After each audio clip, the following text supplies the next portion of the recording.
funding and enabling policies and regulations. A market-based financing framework will be brought out. Pradhan Mantri Gram Sadak Yojana, Phase 4 of the PMGSY will be launched to provide all-weather connectivity to 25,000 rural habitations, which have become eligible in view of their population increase. Irrigation and flood mitigation. Bihar has frequently suffered from floods, many of them originating outside the country. Plans to build flood control structures in Nepal are yet to progress. Our government, through the Accelerated Irrigation Benefit Program and other sources, will provide financial support for projects with estimated cost of 11,500 crore rupees, such as the Kosi-Michi intra-state link and 20 other ongoing and new schemes, including barrages, river pollution abatement, and irrigation projects. In addition, survey and investigation of Kosi-related flood mitigation and irrigation projects will be undertaken.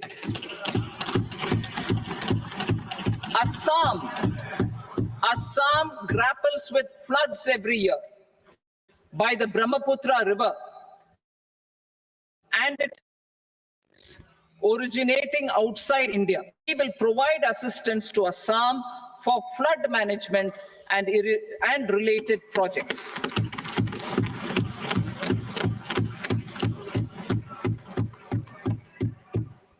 Himachal Pradesh suffered extensive losses due to floods last year. Our government will provide assistance to the state for reconstruction and rehabilitation through multilateral development assistance.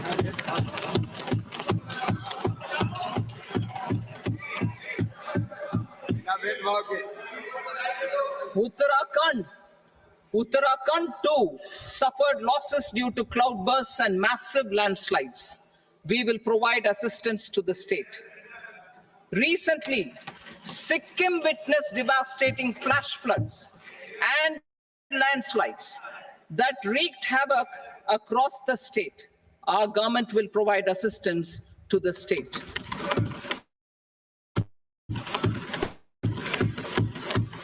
Tourism. Tourism has always been a part of our civilization. Our efforts in positioning India as a global tourist destination will also create jobs, stimulate investments, and unlock economic opportunities for other sectors. In addition to the measures outlined in the interim budget, I propose the following measures. Vishnupad Temple at Gaya and Mahabodhi Temple at Bodh Gaya in Bihar are of immense spiritual significance. Comprehensive development of Vishnupad Temple Corridor and Mahabodhi Temple Corridor will be supported, modeled on the successful Kashi Vishwanath Temple Corridor to transform them into world-class pilgrim and tourist destinations. Rajgir holds immense religious significance for Hindus, Buddhists, and Jains. The 20th Tirthankara Muniswarata Temple in the Jain temple complex is ancient. The Saptarishi, or the 7 hot springs, form a warm water Brahmkund that is sacred. A comprehensive development initiative for Rajgir will be undertaken. Our government will support the development of Nalanda as a tourist center, besides reviving Nalanda University to its glorious stature. scenic beauty. Odisha's scenic beauty, temples, monuments, craftsmanship, wildlife sanctuaries, natural landscapes, and pristine beaches make it an ultimate tourism destination. Our government will provide assistance for their development to Odisha as well.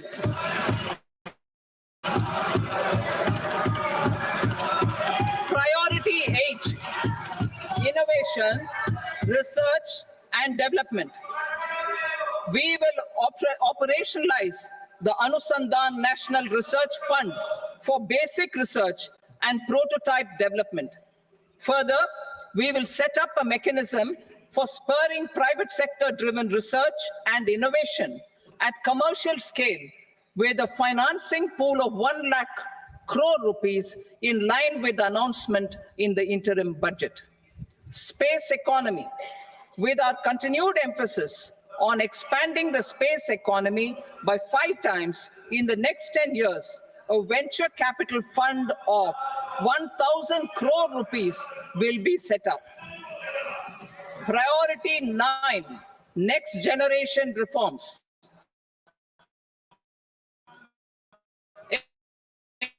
Economic policy framework. We will formulate an economic policy framework, overarching approach to economic development, and set a scope of the next generation of reforms for facilitating employment opportunities and sustaining high growth. Our government will initiate and incentivize reforms for 1, improving productivity of factors of production, and 2, facilitating markets and sectors to become more efficient. These reforms will cover all factors of production, namely land, labor, capital, and entrepreneurship, and technology as an enabler of improving total factor productivity and bridging inequality. Effective implementation of several of these reforms requires collaboration between the center and the states, and building consensus, as development of the country lies in development of the states. For promoting competitive federalism and incentivizing states for faster implementation of reforms, I propose to earmark a significant part of the 50-year interest-free loan. Working with the states, we will initiate the following reforms. Land-related reforms and actions, both in the rural and urban areas, will cover land administration, will cover 1, land administration, planning and management, and 2, urban planning usage and building bylaws. These will be incentivized for completion within the next 3 years through appropriate fiscal support. Rural land-related actions. Rural land-related actions will include 1, assignment of unique land parcel identification number, UL PIN, or Bhu Aadhaar for all lands. 2, digitization of cadastral maps. 3, survey of subdivisions, survey of map subdivisions as per current ownership. 4, establishment of land registry. And 5, linking to the farmers registry. These actions will also facilitate credit flow and other agricultural services. Urban land-related actions. Land records in urban areas will be digitized with GIS mapping. An IT-based system for property record administration, updating, and tax administration will be established. These will also facilitate improving the financial position of urban local bodies. Labor-related reforms. Services to labor. Our government will facilitate the provision of a wide array of services to labor, including those for employment and skilling. A comprehensive integration of e-Shram portal with other portals will facilitate such one-stop solution. Open architecture databases for the rapidly changing labor market, skill requirements, and available job roles and a mechanism to connect job aspirants with potential employers and skill providers will be covered in these services. Shram Suvidha and Samadhan Portal. Shram Suvidha and Samadhan Portal will be revamped to enhance ease of compliance for industry and trade. Capital and entrepreneurship related reforms, financial sector vision and strategy. For meeting financing needs of the economy, our government will bring out a financial sector vision and strategy document to prepare the sector in terms of size, capacity, and skills.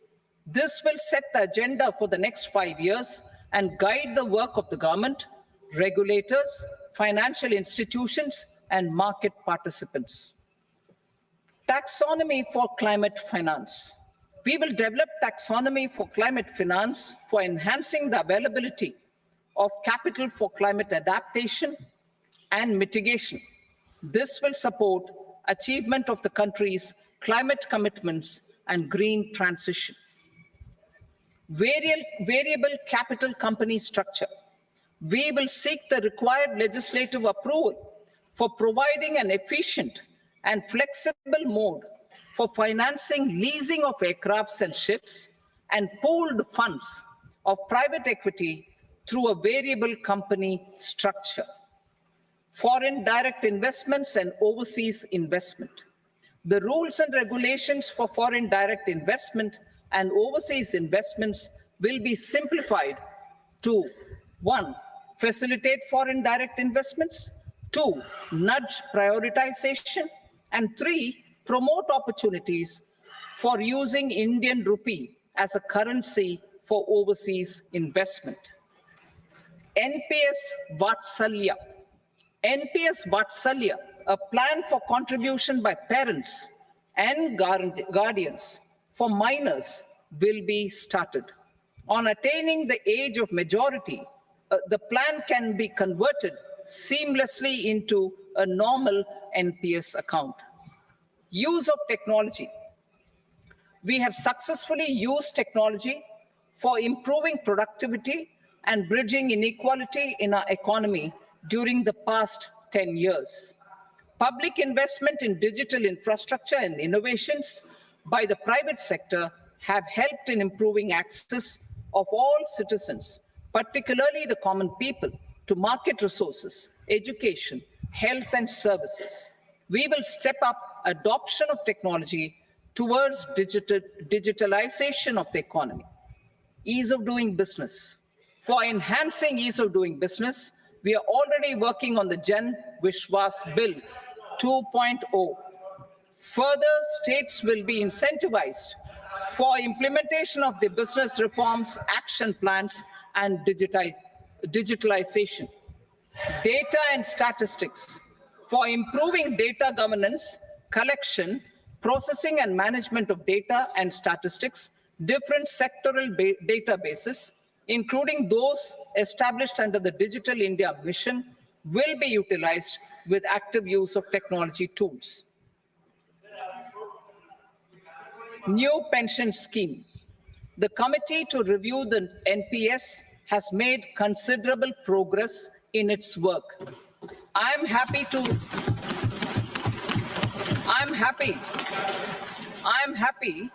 that the staff side of the National Council of the Joint Consultative Machinery for Central Government Employees has taken a constructive approach. A solution will be evolved which addresses the relevant issues while maintaining fiscal prudence to protect the common citizens. Budget estimates for 24-25. For the year 24-25, total receipts other than borrowings and the total expenditure are estimated at 32.07 lakh crore rupees and 48.21 lakh crore rupees respectively. The net tax receipts are estimated at 25.83 lakh crore rupees.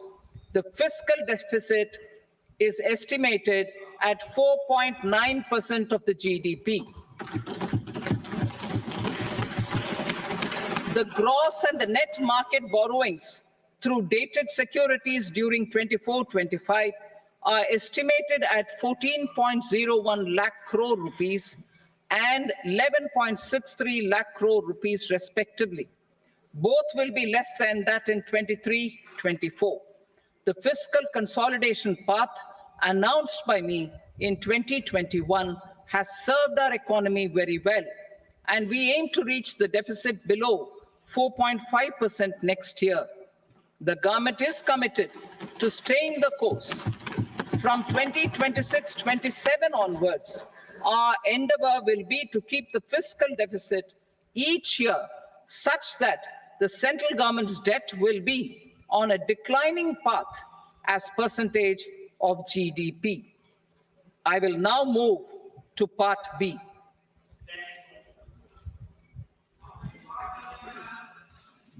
Indirect taxes. Sir, I start with GST. It has decreased tax incidence on the common man, reduced compliance burden and logistics cost for trade and industry, and enhanced revenues of the central and the state governments. It is a success of vast proportions. To multiply the benefits of GST, we will strive to further simplify and rationalize the tax structure and endeavor to expand it to the remaining sectors. My proposals for customs duties intend to support domestic manufacturing, deepen local value addition, promote export competitiveness, and simplify taxation while keeping the interest of the general public and consumers surmount. In Budget 22-23, we reduced the number of customs duty rates. I propose to undertake a comprehensive review of the rate structure over the next 6 months to rationalize and simplify it for ease of trade, removal of duty inversion, and reduction of disputes. I shall now take up sector-specific customs duty proposals. Medicine and medical equipments. To provide relief to cancer patients, I propose to fully exempt 3 more medicines from customs duties.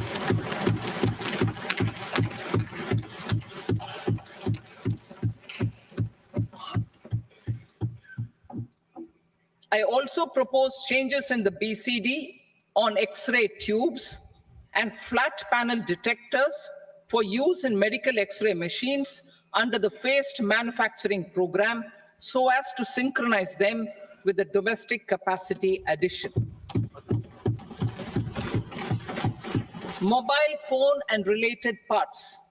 With a 3-fold increase in domestic production and almost a 100-fold jump in exports of mobile phones over the last 6 years, the Indian mobile industry has matured. In the interest of consumers, I now propose to reduce the BCD on mobile phone, mobile PCBA, and mobile charger to 15%. Critical minerals. Minerals such as lithium, copper, cobalt, and rare earth elements are critical for sectors like nuclear energy, renewable energy, space, defense, telecommunications, and high-tech electronics. I propose to fully exempt customs duties on 25 critical minerals and reduce BCD on 2 of them. This will provide a major fillip to the processing and refining of such minerals and help secure their availability for these strategic and important sectors. Solar energy. Energy transition is critical in the fight against climate change. To support energy transition, I propose to expand the list of exempted capital goods for use in the manufacture of solar cells and panels in the country. Further, in view of sufficient domestic manufacturing capacity of solar gas, glass, and tinned copper interconnect, I propose not to extend the exemption of custom duties provided to them. Marine products. India's seafood exports in the last financial year touched an all-time high of more than 60,000 crores of rupees. Frozen shrimp accounted for about 2/3 of these exports. To enhance their competitiveness, I propose to reduce BCD on certain broodstock, polychaete worms, shrimp, and fish feed to 5%. I also propose to exempt customs duty on various inputs for manufacture of shrimp and fish feed. Leather and textile. Similarly, to enhance the competitiveness of exports in the leather and textile sectors, I propose to reduce BCD on real down-filling material from duck or goose. I'm also making additions to the list of exempted goods for manufacture of leather and textile garments, footwear, and other leather articles for export. To rectify inversion in duty, I propose to reduce BCD subject to conditions on methylene diphenyl diisocyanate, MDI, for manufacture of spandex yarn from 7.5 to 5%. Furthermore, the export duty structure on raw hides, skin, and leather is proposed to be simplified and rationalized. Precious metals. To enhance domestic value addition in gold and precious metal jewelry in the country, I propose to reduce customs duties on gold and silver to 6% and that of platinum to 6.4%. Other metals, steel and copper are important raw materials. To reduce their cost of production, I propose to remove the BCD on ferronickel and blister copper. I am also continuing with nil BCD on ferrous scrap and nickel cathode and concessional BCD of 2.5% on copper scrap. Electronics. To increase value addition in the domestic electronics industry, I propose to remove the BCD subject to conditions on oxygen-free copper for manufacture of resistors. I also propose to exempt certain parts for manufacture of connectors. Chemicals and petrochemicals. To support existing and new capacities in the pipeline, I propose to increase the BCD on ammonium nitrate from 7.5% to 10%. Plastics. PVC flex banners are non-biodegradable and hazardous for environment and health. To curb their imports, I propose to raise the BCD on them from 10 to 25%. Telecommunication equipment. To incentivize domestic manufacturing, I propose to increase the BCD from 10 to 15% on PCBA of specified telecom equipment. Trade facilitation. To promote domestic aviation and boat and ship MRO, I propose to extend the period for export of goods imported for repairs from 6 months to 1 year. I'll read that again. To promote domestic aviation and boat and ship maintenance, repair, and operations, I propose to extend the period for export of goods imported for repairs from 6 months to 1 year. In the same vein, I propose to extend the time limit for re-import of goods for repairs under warranty from 3 to 5 years. I now move to direct taxes. We will continue our efforts to simplify taxes, improve taxpayer services, provide tax certainty, and reduce litigation while enhancing revenues for funding the development and welfare schemes of the government. It has been our endeavor to simplify taxation. We have taken a number of measures in the last few years, including introduction of simplified tax regimes without exemptions and deductions for corporate tax and for personal income tax. This has been appreciated by taxpayers. 58% of corporate tax came from the simplified tax regime in the financial year 22-23. Similarly, as per data available till now, for the last fiscal, more than 2/3 have availed the new personal income tax regime. Comprehensive review of the Income Tax Act. I am now announcing a comprehensive review of the Income Tax Act 1961. The purpose is to make the Act concise, lucid, easy to read and understand. This will reduce disputes and litigation, thereby providing tax certainty to the taxpayers. I will also bring down the demand embroiled in litigation. It is proposed to be completed in 6 months. A beginning is being made in the finance bill by simplifying the tax regime for charities, TDS rate structures, provisions of reassessment and such provisions, and capital gains taxation. Simplification for charities and TDS. Two tax exemption regimes.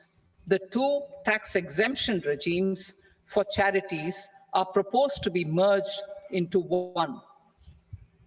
The 5% TDS rate on many payments is being merged into the 2% TDS rate, and the 20% TDS rate on repurchase of units by mutual funds or UTI is being withdrawn. TDS rate on e-commerce operators is proposed to be reduced from 1 to 0.1%. Moreover, credit of TCS is proposed to be given in the TDS to be deducted on salary. Further, I propose to decriminalize delay for payment of TDS up to the due date of filing statement for the same. I also plan to provide a standard operating procedure for TDS defaults and simplify and rationalize the compounding guidelines for such defaults. Simplification of reassessment. I propose to thoroughly simplify the provisions for reopening and reassessment. An assessment hereinafter can be reopened beyond 3 years from the end of the assessment year only if the escaped income is 50 lakh rupees or more, up to a maximum period of 5 years from the end of the assessment year. Even in such cases, a time limit of 6 years before the year of the search, as against the existing time limit of 10 years, is being proposed. This will reduce tax uncertainty and disputes. Simplification and rationalization of capital gains. Capital gains taxation is also proposed to be hugely simplified. Short-term gains on certain financial assets shall henceforth attract a tax rate of 20%, while that on all other financial assets and all non-financial assets shall continue to attract the applicable tax rate. Long-term gains on all financial and non-financial assets, on the other hand, will attract a tax rate of 12.5%. For the benefit of the lower and the middle income classes, I propose to increase the limit of exemption of capital gains on certain financial assets to 1.25 lakh rupees per year. Listed financial assets held for more than a year will be classified as long-term, while unlisted financial assets and all non-financial assets will have to be held for at least 2 years to be classified as long-term. Unlisted bonds and debentures, debt mutual funds, and market-linked debentures, irrespective of holding period, however, will attract tax on capital gains at applicable rates. Taxpayer services. All the major taxpayer services under GST and most services under customs and income tax have been digitalized. All remaining services of customs and income tax, including rectification and order giving effect to appellate orders, shall be digitalized and made paperless over the next 2 years. Litigation and appeals. While our concerted efforts to reduce pendency of appeals at various appellate fora are beginning to show good results, it will continue to engage our highest attention. To dispose of the backlog of first appeals, I plan to deploy more officers to hear and decide such appeals, especially those with large tax effect.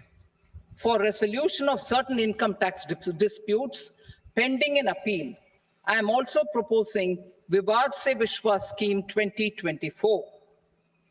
Further, I propose to increase monetary limits for filing appeals related to direct taxes, excise, and service tax in the tax tribunals, high courts, and Supreme Court to 60 lakh rupees, 2 crore rupees, and 5 crore respectively, with a view to reduce litigation and provide certainty in international taxation.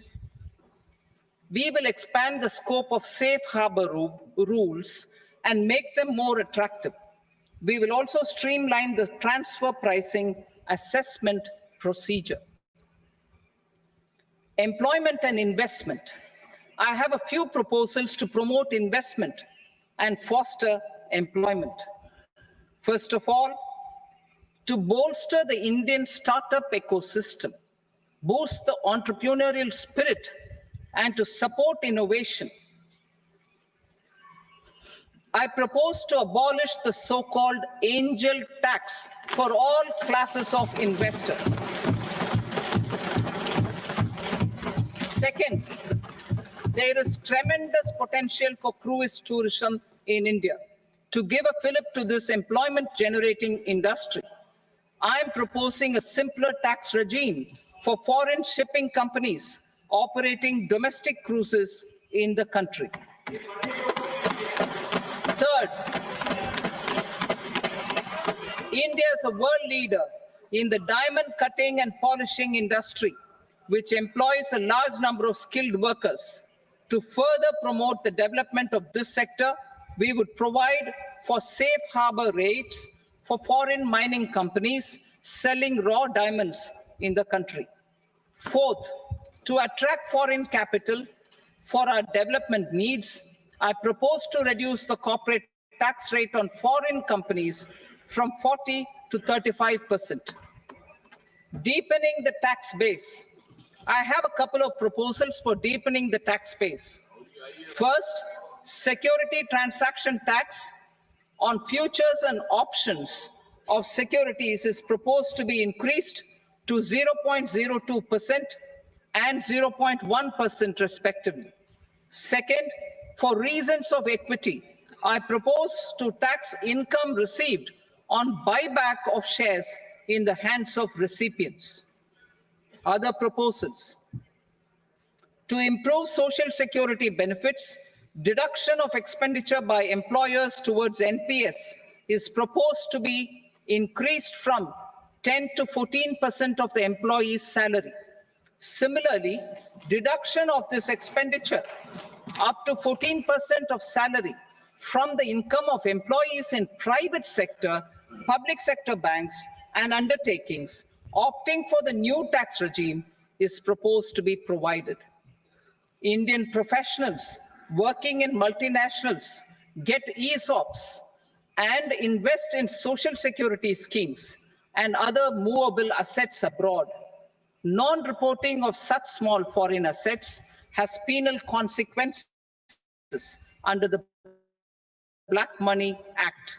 Such non-reporting of movable assets up to 20 lakh rupees is proposed to be depenalized. Other major proposals in the finance bill relate to withdrawal of equalization levy of 2%, expansion of tax benefits to certain funds and entities in IFSCs, and immunity from penalty and prosecution to Benamidar on full and true disclosure so as to improve conviction under the Benami Transaction Prohibition Act 1988. Personal income tax. Coming to personal income tax rates, I have two announcements to make for those opting for the new tax regime. First, the standard deduction for salaried employees is proposed to be increased from 50,000 to 75,000 rupees.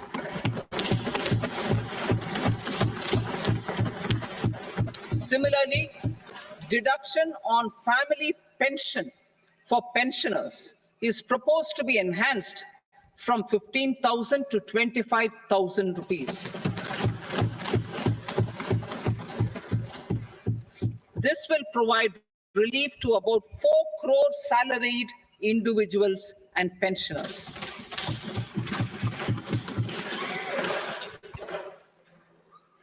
Second, in the new tax regime, the tax rate structure is proposed to be revised as follows. 0 to 3 lakh rupees, nil. 3 to 7 lakh rupees, 5%. 7 to 10 lakh rupees, 10%. 10 to 12 lakh rupees, 15%. 12 to 15 lakh rupees, 20%.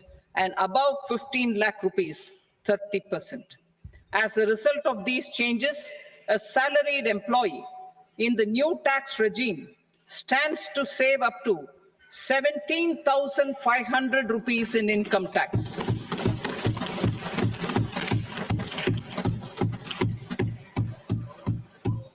Apart from these, I am also making some other changes as given in the annexure.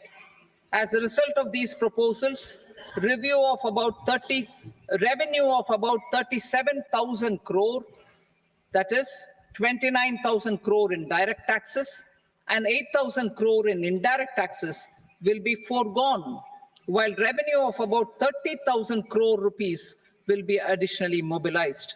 Thus, the total revenue foregone is about 7,000 crores annually. Mr. Speaker, sir, with this, I commend the budget to this august House. Jai Hind.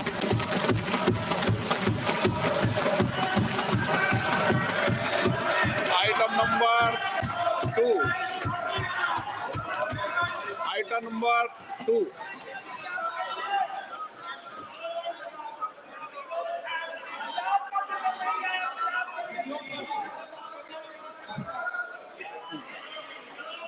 Sir, with your permission, I rise to lay on the table the following statements under Section 3 of the Fiscal Responsibility and Budget Management, FRBM Act 2003, Medium-Term Fiscal Policy cum Fiscal Policy Strategy Statement and Macroeconomic Framework Statement.